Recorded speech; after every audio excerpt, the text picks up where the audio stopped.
Bonjour, je suis Léa, étudiante en sciences. Si comme moi tu as besoin de revoir des notions essentielles de physique, de chimie ou encore de biologie, alors ce programme est fait pour toi. Dans cette vidéo, nous te proposons de faire un rapide résumé des 4 types de variables rencontrées dans l'analyse statistique.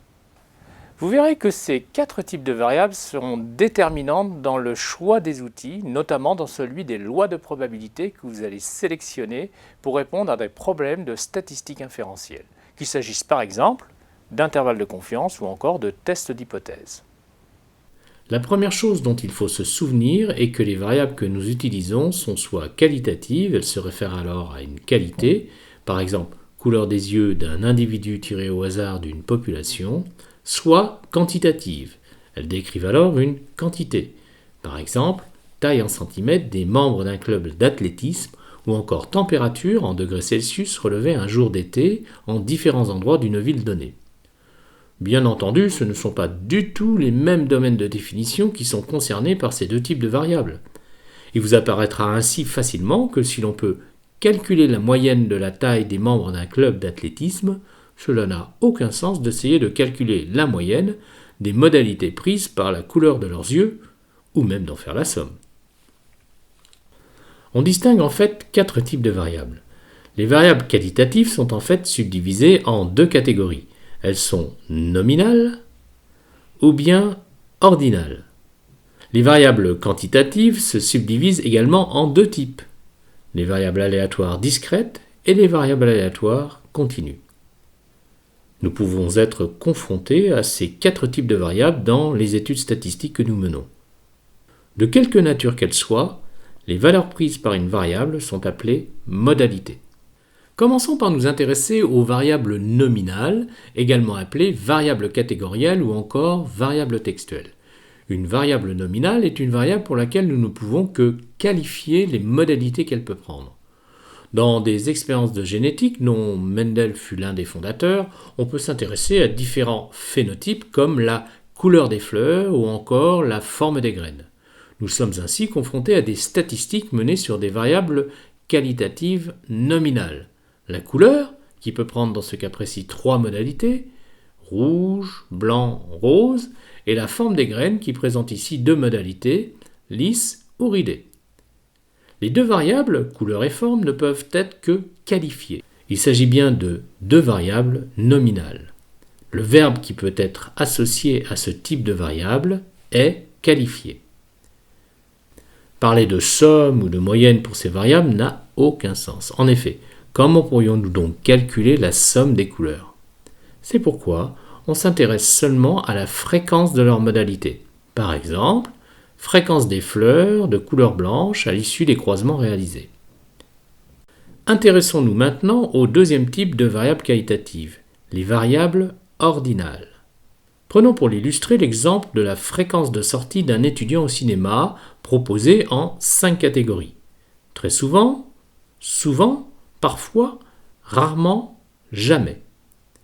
Nous pouvons clairement établir une relation d'ordre s'appliquant aux modalités de la variable, ce qui signifie qu'un classement des modalités est possible. Très souvent est en effet supérieur en termes de fréquence de sortie à souvent qui elle-même est supérieure à parfois, qui est supérieure à rarement, elle-même supérieure à jamais. Lorsque, comme dans ces exemples, il existe une relation d'ordre qui s'établit entre les modalités prises par la variable, cette variable est une variable ordinale. Le verbe que nous associons à ce type de variable est ordonner ou classer.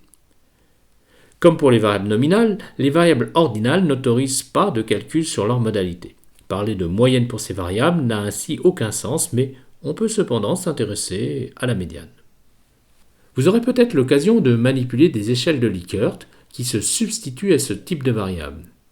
Par exemple, en remplaçant la modalité jamais par la valeur 1 et la modalité très souvent par la valeur 5. Il faudra se rappeler que les valeurs chiffrées associées à chacune des catégories prises par la variable ordinale ne la transforment pas en une variable quantitative pour autant. Elles permettent juste une représentation simplifiée des modalités possibles. Donc, le calcul d'une moyenne des valeurs prises sur une échelle de Likert n'a, là encore, aucun sens. En fait, Ces échelles sont très pratiques à utiliser car elles permettent, en les sommant, de calculer un score associé à une variable latente, par exemple lors de l'analyse des réponses à un questionnaire comportant un grand nombre de questions. Les études statistiques nous donnent également l'occasion de manipuler des variables quantitatives qui peuvent être discrètes ou bien alors continues. Les variables discrètes sont employées dans des décomptes.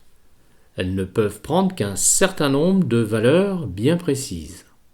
Il existe dans ce cas une variable nominale sous-jacente. On peut ainsi, par exemple, s'intéresser au nombre de vélos défectueux dans une station Vélib. La variable qualitative sous-jacente est alors la présence de défauts, qui a deux modalités, oui ou non. Si nous définissons grand X comme le nombre de vélos défectueux dans une station de 20 Vélib, X est une variable discrète qui peut prendre 21 valeurs, 0 inclus. Et l'on peut rechercher, par exemple, la probabilité qu'il y ait plus de 2 vélos défectueux dans une station Vélib considérée, c'est-à-dire la probabilité que x soit supérieur à 2, qui se note p de x supérieur à 2, et qui est égal à 1 moins p de x inférieur ou égal à 2. Le verbe associé à ce type de variable est compter. Le dernier type que nous décrirons concerne les variables aléatoires continues, qui sont, quant à elles, associées à des mesures. Leurs valeurs ne peuvent en effet s'obtenir qu'après avoir mesuré la grandeur associée. Intéressons-nous par exemple au temps de vie d'une ampoule LED de 7 watts d'une certaine marque, mesurée en heures dans un laboratoire de contrôle qualité.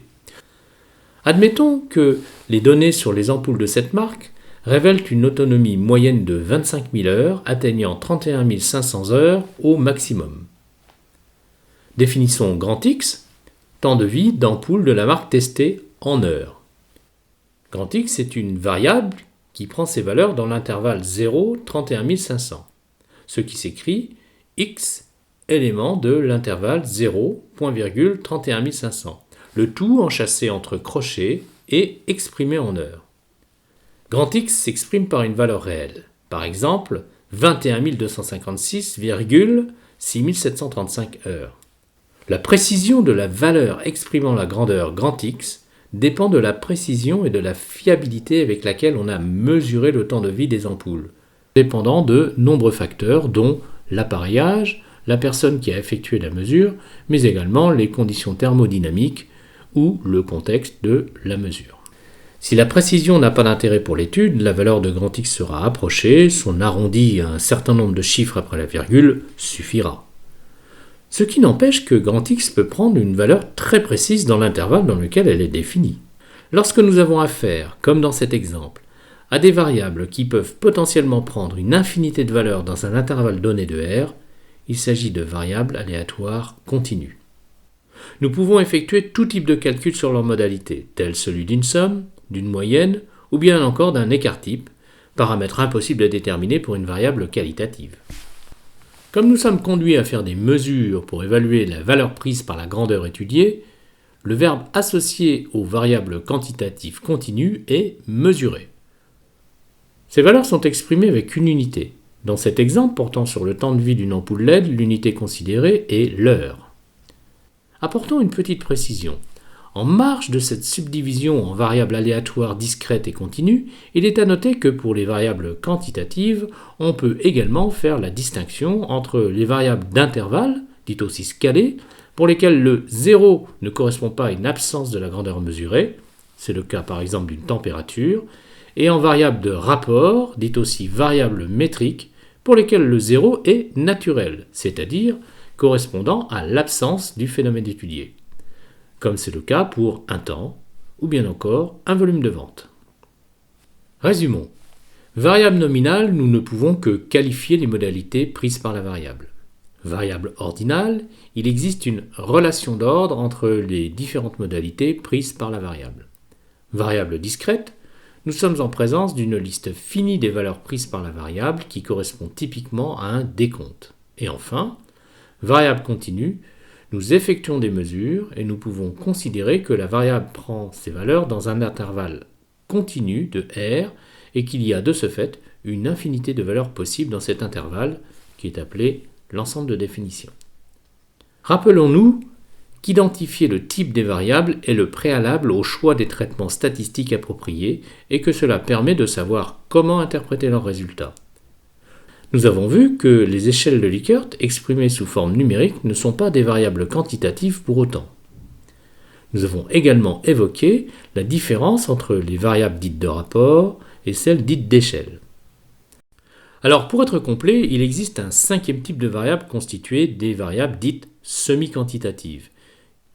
Elles autorisent des calculs sur leur modalité, mais ces calculs ne peuvent être des moyennes simples. On parlera plutôt de moyennes pondérées. C'est typiquement le cas de la densité de population ou encore de la concentration de substances chimiques.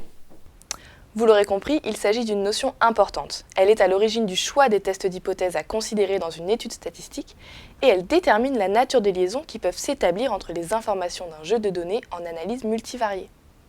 J'espère que cette vidéo aura satisfait votre curiosité et répondu à vos questions.